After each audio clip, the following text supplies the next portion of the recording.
Hi guys, and welcome to this new series called Compounding Trades, where I hopefully will help you out to learn how to compound trades and maybe have the same tactic applied to your own style, where you will be adding to your winning trades.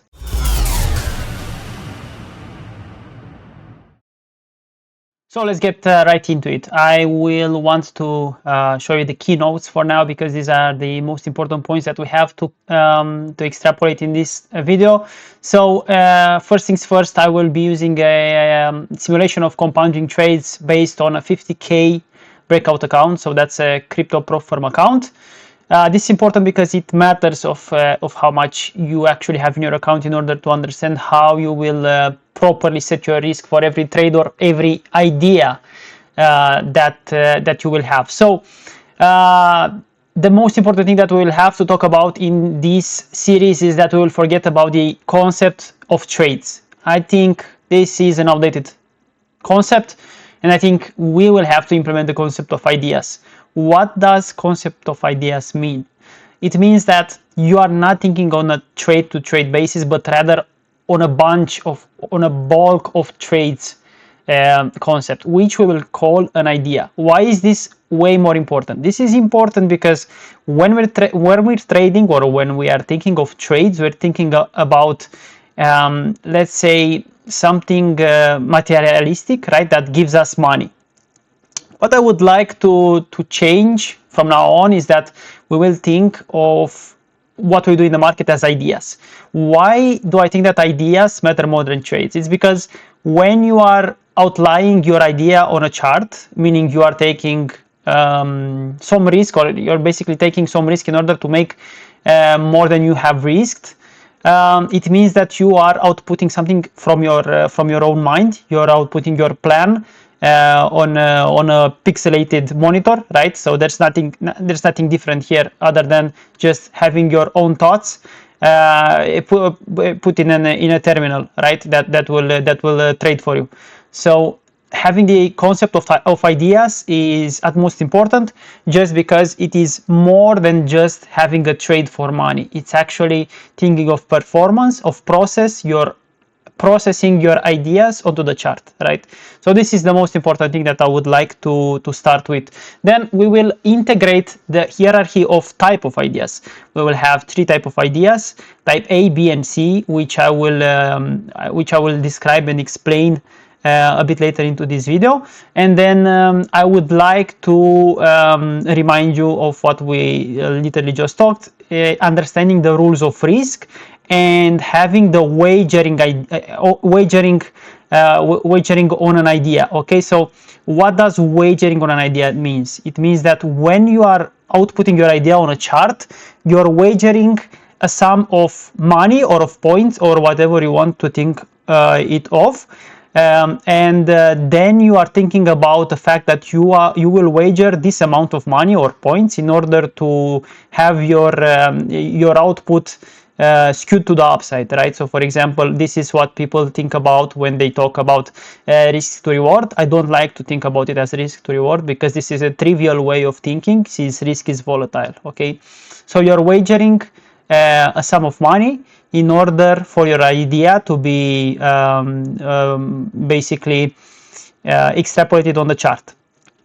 Now, the most important thing that I have to tell you is that we only compound the winning trades. Okay, so if you are in a losing trade, it means that you are waiting to see if the wager that you have put on your idea is going to either be given to the market, which means a losing trade, or it will not go to the market and you will be able to compound your trade since it's a winning trade. Please keep this in mind. Okay, we have to understand that losing traders will always compound their loser trades. We do not do this here. Okay, we will only compound once we see a profit on our trade and once we are okay with compounding a trade. We will not go into the copium idea of, okay, this is going lower, my trade is in a loss, I will put more money on it just because I think it will go back up or back to my entry and then I will have a bigger profit. That's the loser's idea of trading. Okay, so we will stray away from that and forget about it. DCA doesn't exist in this system. DCA doesn't exist as a whole unless you have a very good idea of what that means, unless you're an institution, unless you have an actual strategy for it. If not, it's just a copium mindset, and it will only get you basically to ruin. So keep that in mind. So let's get straight into it. We will start with the type A idea, which is basically your best chance of having a swing trade. It's your A move, just as it says, A type, A move. We will risk around 1 to 2% of risk. This is important note because 2% is a bit too much, but in some instances it actually makes sense. So let's say, for example, you have a bigger move to the upside or to the downside, wherever you are positioning to, and you are in a big winning trade. It's possible that when you compound, the validation for your compounds will be pretty far away. Now, if this is a very good idea, if this is a proven trend by now, or a proven trend for the next, I don't know, 2 to 3 weeks, let's just say that sometimes 1.5% to 2% risk, especially if you have a cushion behind it. So let's say, for example, you won from 50, your 50 account is now 53.5, right? It's worth to risk a bit more in order for your idea to work to work with the trend. Okay, so this type of move, this type of trade this type of idea can be compounded numerous times. Okay, so this idea, type A idea, can be compounded a lot of times. You can compound it with type A ideas as well. You can compound it with type B, and you will see soon what a type B idea means. And there are not many A-type ideas during a month, because if you are thinking about having a swing trade, how often is this showing on your chart? Okay, so I would say the type A idea is going to be around 2 weeks of time. So let's say 1 to 2 weeks of time, 1 to 3 weeks of time of holding the trade and compounding with the trend on your winning trade, or on your winning idea. Okay, so this is type A idea. Let's move towards type B idea, where your risk will probably go around 1% maximum. Now this is obviously a lower chance of a swing trade compared to A, and it's rather a trade that you would take to keep for around 2 to 7 days.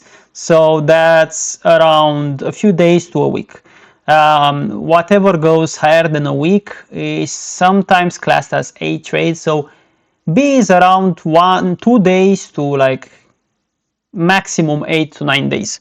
Okay, so it can be compounded numerous times, just like A, but not as many times, just because the time horizon of having this trade is not as big as for type A idea. Okay, so there will be a lot of type B ideas during the month, and you will see that most of the ideas will be type B. Well, at least for me, okay, most of the ideas are type B, just because I don't really entertain scalping too much, and that's where we will go towards explaining what type C means, what people class as scalp. Okay, so let's go ahead and see what exactly type C idea means. Type C idea is the type of idea that has 0.5% to 1% risk maximum. Okay, so this is going a bit more conservative on the risk side. This is literally your go-to finishing move. Okay, the idea of scalp, I don't really like it, but it's there, right? I would like to call it a finishing move. What does this mean? It means that when you are having an A or B type idea, and let's say you think that the moment that you are going to take the biggest profit is there, I would like to take a seed trade in order to finish the move and to squeeze a bit more profit than I would have gotten instead. Okay, so you can hardly compound this trade. Why? Or this idea. Why? Because it's designed to be a finisher. It's designed to be the last 100 miles to the finish line. Okay, so you can hardly compound this idea. You cannot really trade over this idea. you will have to be very close to taking the profit.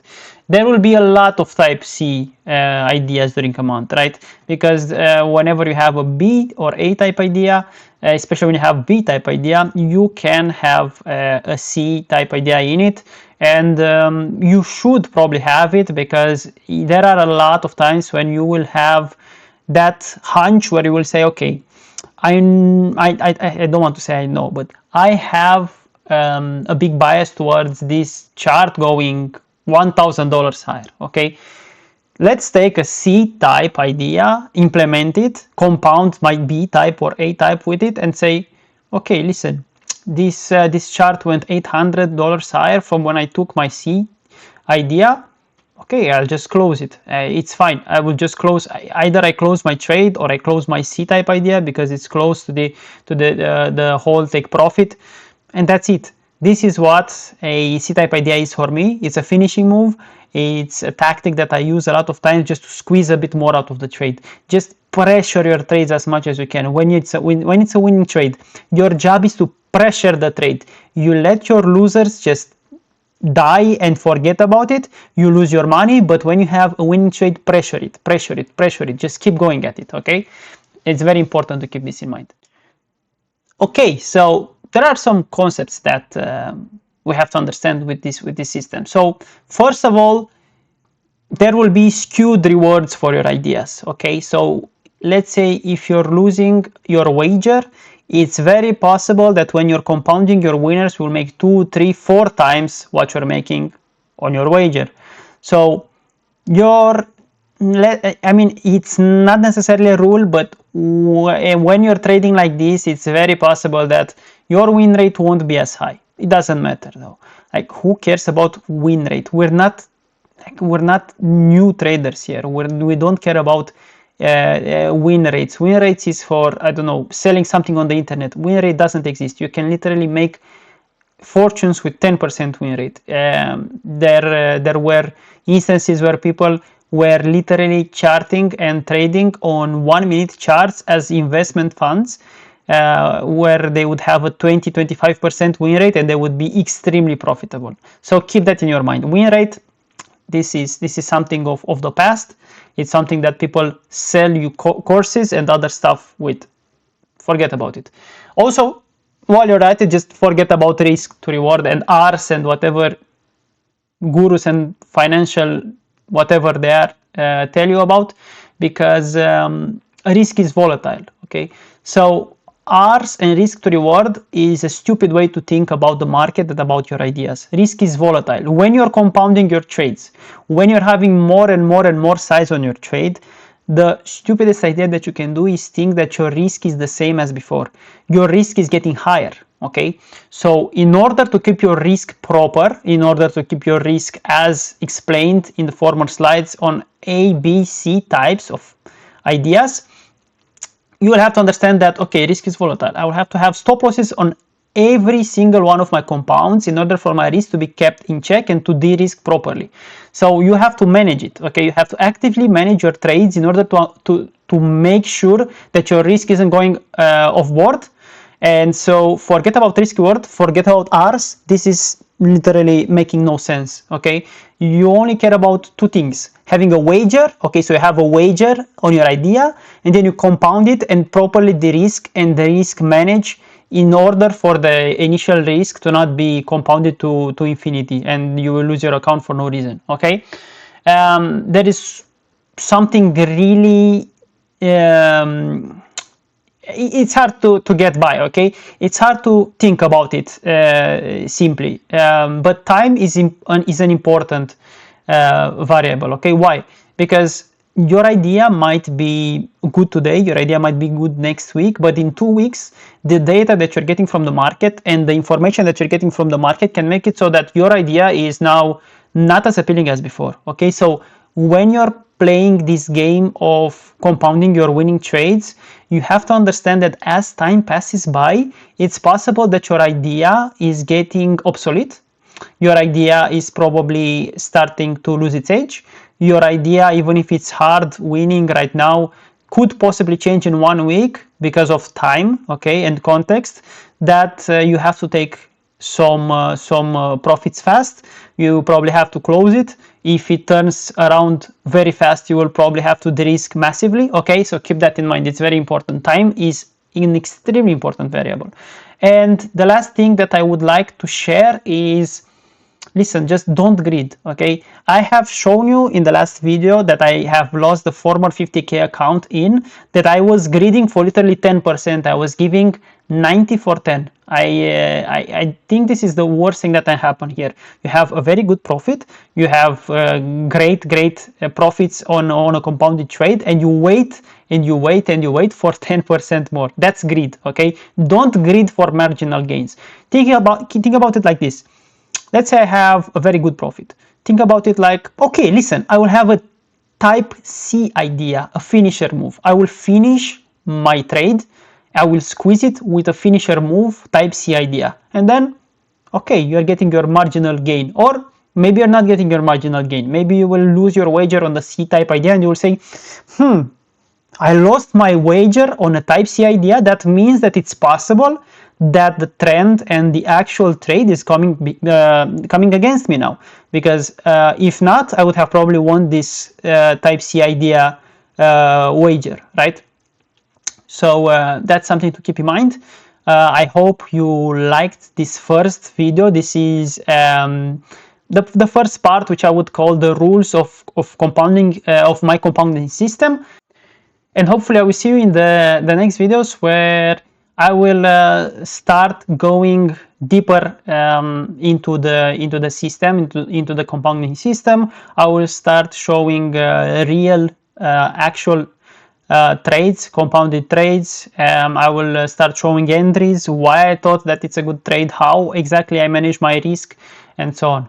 So I'm looking forward to it. I hope you are looking forward to it as well. And see you in the next videos. Bye.